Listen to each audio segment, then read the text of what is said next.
बिस्मिल्लाहिर्रहमानिर्रहीम। जी स्टूडेंट्स, आज हमारा MCQ के MCQs का जो है वो तीसरा लेक्चर है।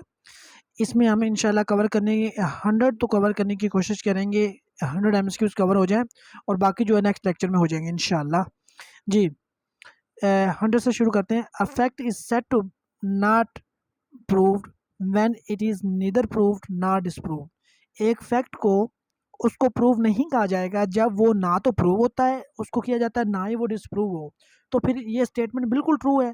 ये इसका बी ऑप्शन है, ट्रू। ठीक है, आगे है 101 में obligation of an advocate regarding professional communication as stated in Article 9 of the Qanun Shahadat Order 1984 does not continue after employment has ceased। ये इसने कहा है does not continue after employment has ceased. जब एम्प्लॉयमेंट उसका जो client का और advocate का जो रिलेशन है, उसके क्लाइंट के हद तक जब केस कर दिया, केस के हद तक रिलेशन तो है ही, लेकिन इनका एडवोकेट और क्लाइंट का जो रिलेशन है वो केस के बाद भी जारी रहता है। लिहाजा ये स्टेटमेंट जो फॉल्स है, ये shall continue, does not continue नहीं, shall continue after employment as ceased. ये ए ऑप्शन है। ये स्टेटमेंट ट्रू नहीं है, फॉल्स है, ए ऑप्शन है। अच्छा, वो 102 जो है during the custody A an accused of murder stated to the police that he murdered the deceased with knife, committing the offense of which he placed in his room, but the knife is not recovered. Statement of A can be proved against him. False। ये false है, नहीं की जा सकती। इसको क्यों क्यों नहीं की जा सकती? जो कन्फेशनल स्टेटमेंट होती है ना बिफोर द पुलिस, उसकी कोई अहमियत नहीं है। ठीक है ना, कन्फेशनल स्टेटमेंट की उसकी कोई अहमियत ही नहीं है, उसको प्रूव नहीं किया जा सकता। ये उसने स्टेटमेंट को चेंज करके ना इसमें दिया है। ये देखें, आगे चलते हैं 103 में। A statement was made by a person as to cause of his death in a case in which the cause of death of the dead persons come in question. Such statement is relevant though the person who made it was not at the time when it was under expectation of death. True। ये जो dying declaration वाली जो है ना, ये बिल्कुल true statement है, ये डाइंग डिक्लेरेशन में आ जाती है। अच्छा, आगे चलते हैं। बी ऑप्शन इसका ठीक है। 104 में चलते हैं। A sues B for 10,000 rupees. A B को सूज कर देता है and shows entries in his account books, और अपनी एंट्री भी शो करता है अकाउंट बुक्स में। शोइंग बी को showing B to be indebted to him for this amount, के आप पर ये कर्ज है जो आपने देना है। द एंट्रीज आर रेलिवेंट, ये बिल्कुल ठीक है। और ये जो इसकी बी जो है ऑप्शन है ट्रू, ये स्टेटमेंट ठीक है। जो क्योंकि जो एंट्रीज है ना उसमें बुक में, अकाउंट बुक में वो दिखा देता है उसको कि ये है, आपने मेरा 10,000 देना है, तो वो जो एंट्रीज है ना वो रेलिवेंट है। ये रेलिवेंसी के चैप्टर में से है। अच्छा, 105 in a case the point in dispute is whether A was the legitimate son of B। क्या B जो है A जो है वो legitimate son of B का है या नहीं है? The fact that A was always treated as such by members of the family is not relevant fact। Is relevant fact. अगर उसने ऑलवेज उसको एज ए मेंबर ट्रीट किया है ए को, तो फिर वो उसका लेजिटिमेट सन हुआ ना, तो ये रेलिवेंट फैक्ट है। इसने लिखा है नॉट रेलिवेंट फैक्ट, ये रेलिवेंट फैक्ट है। ये इसका ए ऑप्शन है फॉल्स, ये स्टेटमेंट फॉल्स है। आगे चलते हैं 106 में। If a document is required by law to be attested. अगर एक डॉक्यूमेंट की रिक्वायरमेंट ये है कि वो लॉ रिक्वायर करता है कि उसको टेस्ट होने चाहिए, it shall not be used as evidence until at least two testing witnesses at least have been called for the purpose of proving its execution. तो दो जो है बंदों ने उसको क्या किया हो, अटेस्ट ना किया हो, तब तक इसको यानी कि वो उसको यूज़ नहीं किया जा सकता। If there be two attesting witness alive and capable of giving evidence. Two witness होना है, इसका जवाब जो है वो बी ऑप्शन ठीक है, टू। 107 में क्या है? An attested document not required by law to be attested may be proved as if it was unattested। True. अगर ला की रिक्वायरमेंट ही नहीं है कि उसको प्रूव नहीं होना चाहिए, तो फिर वो उसको अनअटेस्टेड भी यूज़ किया जा सकता है, वो प्रूव ही समझा जाएगा उसको। ट्रू है ये। अच्छा जी, 108 में चलते हैं। Presumption of correctness is attach to the document purporting or prove to be 30 year old. जो डॉक्यूमेंट 30 ईयर्स ओल्ड होता है ना, उसको यही प्रज्यूम किया जाता है, उसकी प्रजम्पशन ये है उसकी करेक्टनेस की, ये डॉक्यूमेंट करेक्ट है। ठीक है, आगे चलते हैं। 109 में the Qanun Shahadat order coma भी आता है। The Qanun Shahadat order coma 1984 extends to the whole of Pakistan and applies to all judicial proceedings before any form except arbitrator। Arbitrator जो भी फैसला करेगा उसके सामने ये कानून शहादत ना अप्लाई नहीं होगा। डी ऑप्शन ठीक है इसका। 110 में चलते हैं। A person shall not be competent to testify if he has been convicted by court for perjury and giving false evidence।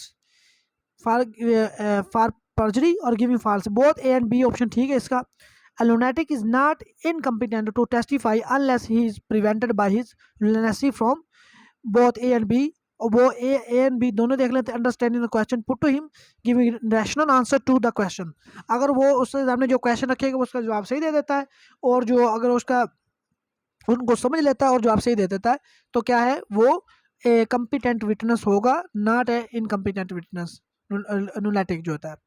अच्छा, 112 में चलते हैं। नो जज are magistrate shell be compelled to answer any question as to his on conduct in court as जज are magistrate accept upon the general order, special order of, special order आना है यहाँ पे, जनरल ऑर्डर नहीं आना, special order of the superior courts. General order नहीं आएगा, special order आएगा, special order of the superior courts. B option ठीक है। 113 जो है। No person who is or has been married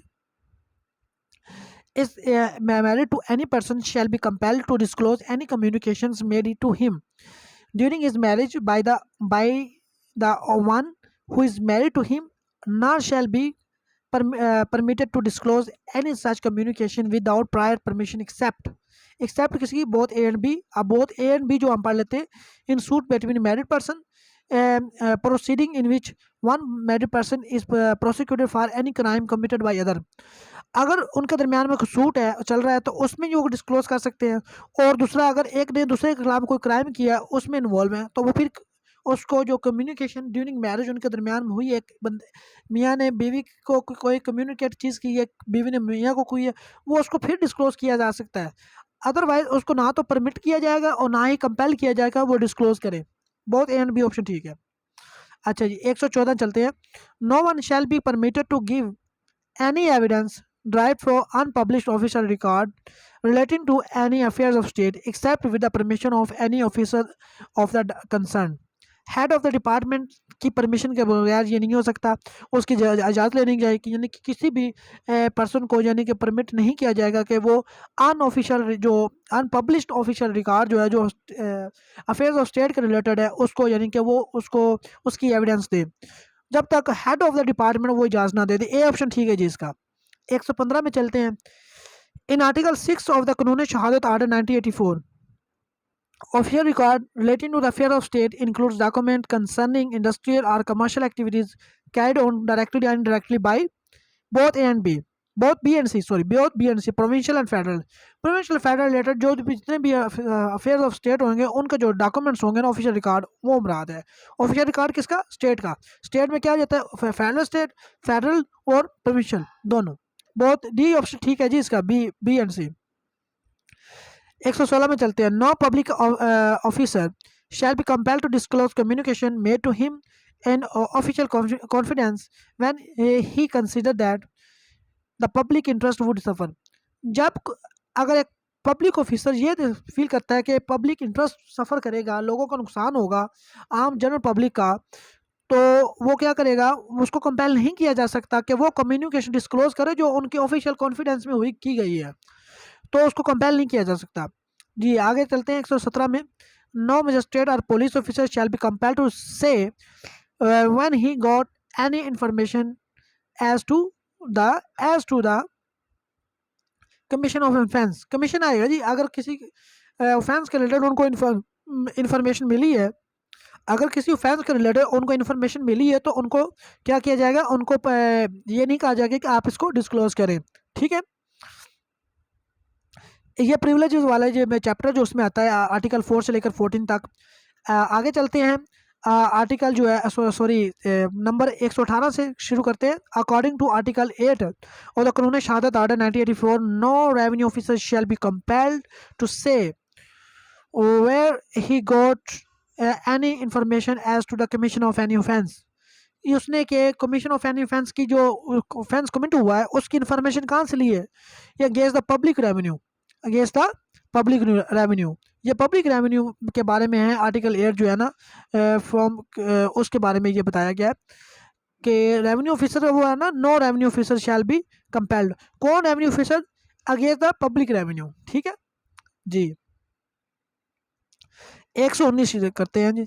according to the article 9, an advocate shall not be permitted to disclose any communication made to him in the course of his employment as such advocate unless B option ठीक है जी, with his clients express consent. जब तक उसका जो client है वो express consent नहीं दे देता तब तक उस कम्युनिकेशन को डिस्क्लोज नहीं किया जा सकता और ना ही परमिट किया जाएगा एडवोकेट को कि आप डिस्क्लोज करें। बी ऑप्शन ठीक है जी इसका। 120 में चलते हैं। Article 9 does not impose any restriction on an advocate from disclosing any communication made before the court which क्या both A and B क्या है, is the furtherance of an illegal purpose। अगर कम्युनिकेशन उसके क्लाइंट ने कोई illegal purpose को achieve करने के लिए की है या is against the interest of the client, अगर वो इंटरेस्ट के क्लाइंट के इंटरेस्ट के खिलाफ है तो फिर क्या उसको यानी कि वो उसको उस पर कोई रिस्ट्रिक्शन नहीं है कि वो उसको डिस्क्लोज ना करे। ठीक है, वो डिस्क्लोज कर सकता है। 121 article 9 of the Qanun Shahadat order 1984 shall also apply to, किस पे अप्लाई करता है, all of the above interpreters पे अप्लाई करता है। ये आर्टिकल 10 की बात कर रहा है। और क्लर्क्स पे भी apply, clerks of advocates in writing और सर्वेंट ऑफ द एडवोकेट्स उन पर भी अप्लाई करता है। और वो भी की है जो क्लाइंट्स की क्या होगी, वो कम्युनिकेशन जो होगी वो राज हो गए वो डिस्क्लोज नहीं करेंगे। 122 चलते हैं। According to article 12, no one shall be compelled to disclose to the court exercising judicial or quasi-judicial authority any communication which has taken place between him and his legal professional advisor unless he offers himself as a witness। जब तक उसको as a witness offer अपने आप को नहीं करता उस तक तब तक उसको कंपेल नहीं किया जा सकता किसी कोर्ट के सामने वो डिस्क्लोज करे। ठीक है, सी ऑप्शन ठीक है जी इसका। 123 according to article 13, no witness who is not a party to a suit shall be compelled to produce his title deed to any property which might tend to criminate him unless he has agreed with the person seeking production of such documents writing। अगर वो writing में जब तक नहीं दे देता तो क्या करेगा, आर्टिकल 13 के मुताबिक उसको यानी कि नो पर्सन उसने कहा no witness who is not a party to a suit shall be compelled, उसको कंपेल नहीं किया जाए उसको वो प्रोड्यूस करे। ठीक है, जब तक राइटिंग में नहीं दे देता। अच्छा 124 शुरू करते हैं। According to article 14, no one shall be compel to produce documents in his possession, अगर उसकी पोजेशन में है तो वो डॉक्यूमेंट्स उसको कंपेल नहीं किया जाएगा। Which any other person would been would be entitled any other persons would be entitled to refuse to produce if they were in his possession unless such last mentioned person क्या करता है has consented to the reproduce. C option ठीक है जी। देखें आपने mortgage अपने documents करवाए घर मोर्टगेज डॉक्यूमेंट्स बैंक के पास पड़े, बैंक को कंपेल नहीं किया जा सकता कि वो डॉक्यूमेंट्स प्रोड्यूस करे। तब तक जो ए है आपने जो मोर्टगेज हुआ आप कंसेंट नहीं देते कि हाँ भी प्रोड्यूस कर दें इसको। आगे चलते हैं जी 125 A victim shall not be executed from answering a question on ground that the answer will criminate him provided that no such answer shall subject him to any all of the above arrest prosecution criminal proceedings। उसने कहा victim shall not be excused, ये article 15 की बात कर रहा है। इसमें यह है कि उसको एक्सक्यूज़ नहीं, माफ़ी नहीं मिल जाएगी इस बात से कि अगर वो ये बात डिस्क्लोज़ कर दे तो उसको ये क्रिमिनेट कर देगा, और उसको ये अरेस्ट होने से, प्रोसिक्यूशन से, क्रिमिनल प्रोसिक्यूशन से बचा नहीं लेगी ये बात। हाँ, उसको ये कोई एक्सक्यूज़ हासिल नहीं है। आगे चलते हैं जी। ये डी इसका ऑप्शन ठीक है। 126 126 an accomplice shall be a competent witness. ये आर्टिकल 16 की बात कर रहा है, 16 की। An accomplice shall be a competent witness against an accused person except in the case of an offence punishable with हद। हद, जो हद के अलावा वो क्या है, कॉम्पिटेंट विटनेस है। ठीक है ना। अकॉम्पनी जो है, अकॉम्प्लिस जो है, shall be a competent witness against accused person, ठीक है ना, except in the case offence punishable with हद। सी ऑप्शन ठीक है जी इसका।